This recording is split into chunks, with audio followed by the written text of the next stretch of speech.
Kung isa ka sa mga nanay na gustong kumita kahit nasa bahay lang, pero hindi maiwan ang mga anak, itong video na ito ay para sa'yo. Sa video na ito, isi-share ko sa inyo yung data entry work from home na swak sa mga nanay na kagaya ko. Ano nga ba ang data entry? Simple lang mga mamshi. Ito yung pagta-type, pagka-copy-paste, at pag-aayos ng mga informasyon sa computer. Halimbawa, magta-type ka ng data sa Excel, mag-upload ka ng product sa Shopee o Lazada, mag-fill out ka ng mga online forms, or mag-organize ka ng files. So, hindi naman mahirap siya or madaling matutunan kahit beginner ka lang. Pag-uusapan natin bakit nga ba ito perfect sa mga nanay. Dahil perfect ito, flexible kasi ang oras, pwedeng gawin habang tulog ang mga anak, pwedeng mag-part-time lang, walang puhunan, kaya kahit busy ka, ayun, may paraan pa rin para kumita. Iba kadalasan naghahanap sa atin ngayon, ang dami ko nakikita sa mga groups kung ano yung mga pwede daw pagkakitaan para makatulong sa mister dahil na tumataas na yung cost of living ng Pilipinas ngayon, sobrang hirap ng mabuhay talaga. Perfecto yung yung ganitong trabaho dahil pwede ka magtrabaho kahit nasa bahay ka lang tapos magugulat yung mister mo may kinikita ka, di ba? Ngayon pag-uusapan naman natin magkano ang pwedeng kitain kapag nagpa-part-time ka. Kung part-time lang ito, may 5,000 hanggang 15,000 sa isang buwan ng sweldo. So yan, kung part-time lang ha, 5,000 hanggang 15,000 sa isang buwan ang sahod nito. So, maganda siya pang part-time kung gugustuhin mo magtrabaho ng part-time lang dahil lalo na kapag ano ka, bagong panganak, ayun.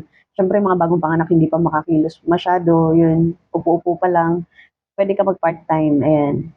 So, kung full-time naman, ayan, yung mga full-time mo, huwag kayo ma-surprise 18 hanggang 35,000 higit pa ang pwede nyo maging sahod. Depende sa maging bossing ninyo sa magiging trabaho ninyo, a-applyan ninyo. So, meron din mas mataas. Siguro kapag bihasa ka na, pwede ka na mag-apply dun sa medyo mas mataas ng sahod. Marami ka nang pwedeng gawin. Ang sahod ng mas mataas ay 35 pataas pa. So, maganda to kapag nag-full-time dito, kapag kaya-kaya mo na, tapos nasa bahay ka lang, nakikita mo yung mga anak mo habang nagtatrabaho ka, di ba? Isa pa malaking tulong ito pang gasto sa pang-araw-araw, lalo na ngayon ang taas na ng cost of living natin. Kailangan na natin dumiskarte talaga. Sa mga naghihintay, pag-uusapan naman natin kung saan ba pwedeng mag-apply. And data entry guys, huwag niyong kalimutan, data entry, napakadaling trabaho para sa mga mother. Dahil ang trabaho ay napakabilis lang dahil paulit-ulit mo lang siyang ginagawa. Yan, naglalagay ka ng ng nag-upload ka ng mga pictures sa Shopee or sa Lazada kung maka-apply kayo doon. Paulit-ulit nyo lang ginagawa yun, tapos nagsusweldo kayo buwan-buwan, di ba? O kaya naman part-time, napakalaki ng sahod kasi naka-full-time ka sa labas. Ngayon, mag-fill out ka lang ng mga online forms or mag-organize lang ng mga files. Napakadali lang gawin yan. Hindi naman kailangan may pinag-aralan ka para maging trabaho mo yan. So, dito, saan nga ba pwedeng mag-apply? Pwede kang mag-apply sa onlinejobs.ph o kaya naman sa Upwork. Meron din sa freelancer.com at meron din sa legit Facebook work from home groups. Kaso lang syempre alam naman sa Facebook ngayon marami nang hindi legit. Ang pinaka the best dito, nakapaghanap ako ng work dito sa Upwork at saka onlinejobs.ph. Sa freelancer hindi ko pa na-try kasi meron ako in-applyan tatlo yung trabaho ko ngayon, data entry. So yan. Paalala lang sa mga mamshi, huwag kayo basta-basta magbabayad para makapasok at mag-ingat kayo sa scam. Kasi kapag nagtatrabaho, hindi mo naman kailangan magbayad para magkaroon ka ng trabaho, di ba? Kaya ka naghahanap ka ng trabaho para magkapera, hindi ikaw yung magbabayad para silang magkapera. So yan.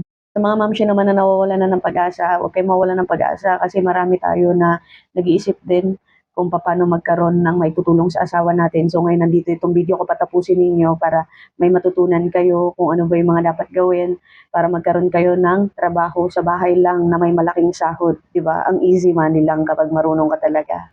At kung gusto mo matuto tungkol sa work from home, online jobs, negosyo para sa mga nanay, i-follow mo ako sa group ko nandito sa comment section ko or sa caption ko at i-subscribe mo itong channel ko para matuturuan kita kasi mahilig ako mag-share kung ano yung mga pwede na nakikita ko sa mga groups na hinahanap ng mga nanay kagaya ko.